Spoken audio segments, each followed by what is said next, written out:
It was one of those, and I am sat here really conflicted on how to actually feel about that game and how to actually sort of fully dissect it. Bristol City 2, Leicester 2 is the final outcome at Ashton Gate, and yeah, a really awful first half combined with an unbelievable second half where Leicester had two shots, all second half, three shots, second half. And I'm sat here really conflicted on where to actually start. I could make 10 different conclusions and loads of positives, a lot of negatives, but ultimately just one of those, to quote a certain someone. So yeah, just a really weird game. And Bristol have managed to salvage a point in the second half after going 2-0 down, so that is a positive. But really, it should never have got to that stage where Bristol City have had to put in that level of where it's also almost been necessary as a bare minimum to put in that level of performance in the second half just to salvage a point from the game. I think the frustration for me is why has it got to that point? So yeah, obviously, in the end, fantastic to salvage something. Much rather draw than lose, obviously, but just a real disappointment of why has it got to that stage. For Bristol City, there were a couple of changes. So Cameron Pring came into the Bristol City team, and I'm sure there was another one. I think McCrory comes into the team as well. Jason Knight drops out, so that means it's a midfield of Mark Sykes and Adam Randall. McCrory and Cam Pring, and Cam Pring makes his first start for Bristol City. Did he come on against Millwall? He did come on against Millwall, and he came on against Wrexham actually. So yeah, completely forgot about that. So yeah, he makes his first start for Bristol City this season. Sykes in midfield, Tan Dicky Viner as back three, Vitek in goal, Twine, Mehmeti, Reese, which has been pretty consistent all season. For Leicester, the away side, it was Stolarczyk in goal, Hamza Chowdhury, Ben Nelson, Yannick Vestergaard, Luke Thomas, Jordan James and Ollie Skip, Mavididi, who I thought was really good, Bobby Reed and Abdul Fatawu, and then Jordan Ayew up top. Bristol City didn't start well, and I think that is, it's not concerned, but it's just a real sort of dampener on the game because we normally sometimes we start quite well, and when we do start quite well, take Pompey away for example, where we had an absolutely blistering opening half an hour and we're brilliant and we're really on top of Pompey, and we obviously got a goal from that. Didn't There were moments for each side, but looked like Leicester were generally much better. And then the goal, which comes from a penalty, it felt like it was coming, and Leicester were probing. Vitek had to claim a couple of crosses. There were just general territory from a Fox's perspective, and then the goal happens where I think it's a corner. I think it's from an outswinger. It's the end where it's the South Stand meeting the Lansdowne. That end of the pitch, and the ball goes in from said corner. It might have been a set piece, whatever it was. It's cleared in. It's cleared out, half cleared out by Scott Twine, who kind of panics the clearance, and it drops sort of to the edge of the box to Staffy Mavididi. Mavididi absolutely does Scott Twine. Scott Twine, who's not a defender, so kind of he's at fault for the goal. Obviously, the clearance is awful, and then he concedes the penalty by dangling a leg out. You can understand why he does it. He's not a defender, but he should not be doing that. Full stop. The alternative, let Staffy Mavididi run and let him have a free cross into the box with load Leicester players to aim at after a set piece. Probably not the best alternative, but dangles the leg out. Doesn't get booked for it. Does get booked later on for a foul, probably an accumulation of fouls. Jordan Ayew sticks the penalty, chips it down the middle. Vitek dives to his left, can't save it. And then Bristol reacted, to be fair. We looked a little bit better. We never really looked like we were going to really pile the pressure on and score like we did in the second half. But there were moments, and it was better, and we reacted. We certainly just didn't put our heads down and sort of let it be. But then it slowly petered out, and then once it felt like we got ourselves back into the game, it just slowed down a little bit. And then, obviously, once you see Bobby Reed on the score sheet, you just kind of know he's going to stick the ball in the back of the net. And this one is horrible. from a Bristol perspective is absolutely terrible. The first one is as well, but this one is doubly horrible. Fatawu has the ball on the right hand side, breezes. I think I can't remember who the first one is, but definitely well skins Zach Viner.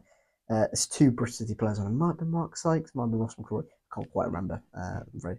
But yeah, on Leicester's right hand side, just breezes past Zach Viner. She just lets him go, and then there's no real sort of urgency from either Viner or other said Bristol City player. This is really horrible for me. To really go push and get back. And the Fatu has literally got the space of that right hand side in the box and picks out Bobby Reed, who just peels away from his man. Everyone moves close to the goal. Bobby Reed just peels back. And yeah, he gets the ball. First time finish past Vitek. Vitek's got. There's a few British players, definitely Rob Dickey in that scenario, is trying to block anything, but it's too late. Bobby Reed sticks it in. 2-0 just before half time, and you kind of go, right, that's just piled on the misery, because what had already been a pretty lethargic first half performance has just become, just the consequences have become so much worse.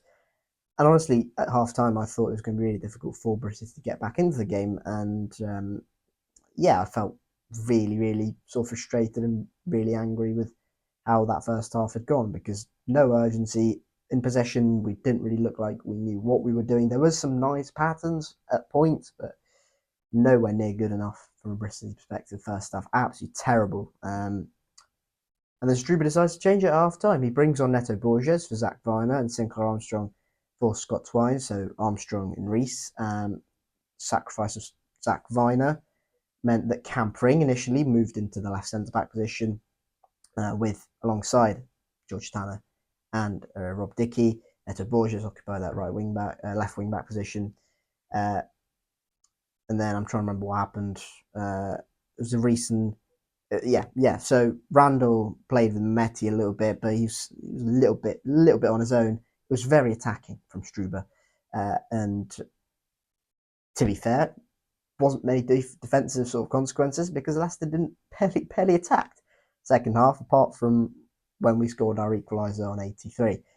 Literally 50 seconds in, Bristol City, you could tell the intensity had gone up 20-30%, and it was we were at it again, and we were really going for it and really trying to catch Leicester off guard, and we did exactly that. And Mark Sykes, after an anti ball, goes into the box low from the right hand side.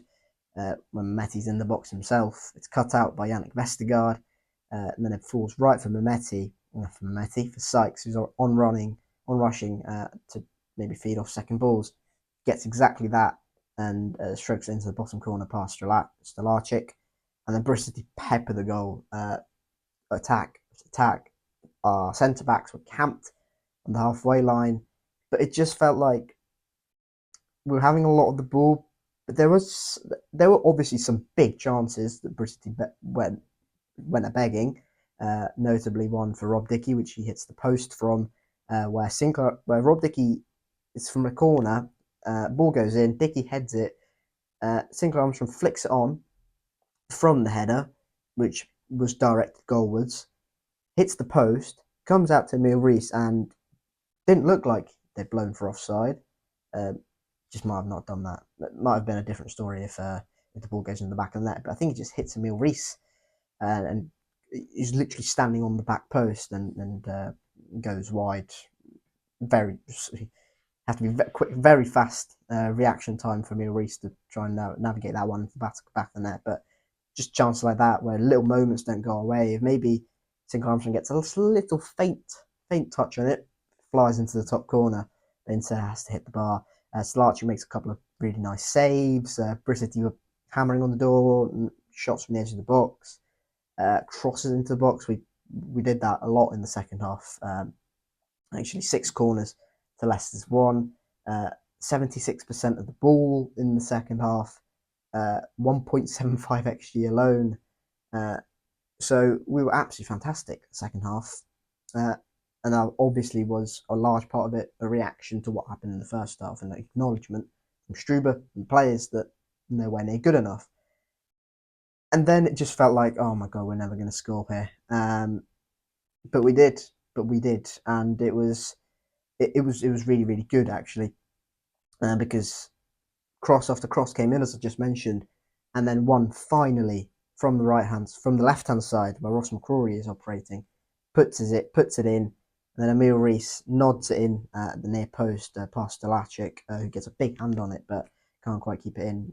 Rees just runs off Yannick Vestergaard but loses his man brilliantly and then heads it in. And then, yeah, we could have won it after that. Randall has a shot from the edge of the box with Stalacic. He saves it really well, actually, Jakub Stalacic. And then the ball doesn't quite fall our way. But second half, as I mentioned, so much better from Bristol City. But it's just the first half that's still in the back of my mind. And I'm kind of going, what if that doesn't happen? What if we're just 30% better in the first half? We probably win the game. There have been some goal scoring issues for City recently. Obviously, here it was 2, but 0, 1, 0, and then 3 is a bit of an anomaly. And then 1, 0, 1, 0, and then 3, 0, 1, 1, 1, 0, 1. It's been a bit of a problem. So the fact that we managed to force the issue really well and get the 2 goals that we did to get the point, fantastic. Hopefully, this is the start of. We've kind of been waiting for Emil Rees to go on a bit of a run. Hopefully, this is the start. He's scoring at Swansea now. This has to be go and score a couple of games running. Maybe going to be hard away at Coventry, but score some goals in a run. But yeah, if we've got to be much better first half in particular, because even though we have played fantastically well and gone 2-0 down and got the point, not fantastically well playing and going 2-0 down, but after going 2-0 down, playing fantastically well, getting the point, still that disappointment. And that is, yeah, it's just a bit of a sour feeling of we could have easily won that game if we'd just been a little bit more alert, a little bit better defensively, not so open, taken a chance here. And it's just those fine margins in recent games not quite going for us. And the fine margins are going to have to go for us at Coventry, I'm afraid, because if we don't, yeah, if we lose a second ball, if we lose a man at a corner, if we miss a big chance, these consequences are going to be 10 times worse away at Coventry. So, good point in the end, I guess, for Bristol City, and some character, some fight within this group. I'm not going to talk about that too much because I've talked about that loads on previous videos and talked about it last season. It's the same group of players, pretty much, from last season. I talked about it loads then. This group never gives up. We'll always try, but sometimes it's just the fine margins, being a bit unlucky. Having a perfectly good goal disallowed against Millwall, some stuff like that, hitting the bar where Sinclair Armstrong gets a little bit 10% finer touch and the ball probably flies into the back of the net. Stuff like that, which just sometimes doesn't go away. And when you're not regularly winning games, it feels like it doesn't go your way that much more. So I guess in the end, against a side with that much quality, and again, Mavididi, Fatawu, Bobby Reed, Jordan Ayew, Jordan James, Ollie Skip, Hamza Chowdhury, there's some really good players. Yes, Leicester got injuries. I'll definitely say that. Some of the players they had to bring off the bench are Luco, Silko Thomas, Louis Page. Very few sort of professional appearances between them. Similar thing with Millwall, but Bristol City, I think, did all right in the end. Second half to get the point, and hopefully that second half performance can be replicated. Obviously, that level of intensity is going to be hard to replicate against any team in the division, let alone this Saturday. But it's a platform to build on, and it's a little bit closer to what we were seeing at the start of the season, which was high intensity. All those cliche words we were talking about was much closer to that, and I definitely enjoyed watching us in the second half, where it was fast, direct, and up and at them at Leicester, and they couldn't really deal with it. So, yeah, mixed feelings about that one. I don't know if Bristol City fans in the comments watching this feel the same. If you do, let me know your opinions in the comment section down below. If you don't, if you feel differently, again, let me know in the comment section down below as well. But yeah, that is it for me on this match review. A funky one, I think, from Bristol's perspective, but I think one that will, upon reflection, be looked at as one of damage limitation, and I think we've done that to relatively good effect. So yeah, a point at Ashton Gate where Bobby Reid scores on his return to Ashton Gate. Didn't celebrate, to be fair, but yeah, you could put your mortgage on that happening. A point in the end for Bristol City, and I think that is 8 points in 8, which is not good enough if you want to sustain a top 6 push, top 6 finish. So Bristol are going to have to fix up soon. It doesn't get much easier. Coventry away this weekend to round off this 3-game week, and then Middlesbrough at home, and then West Brom away Boxing Day, Millwall away. Doesn't get much easier for Bristol City. Thank you very much for watching this video. Keep safe, and I'll catch you all later. Cheers.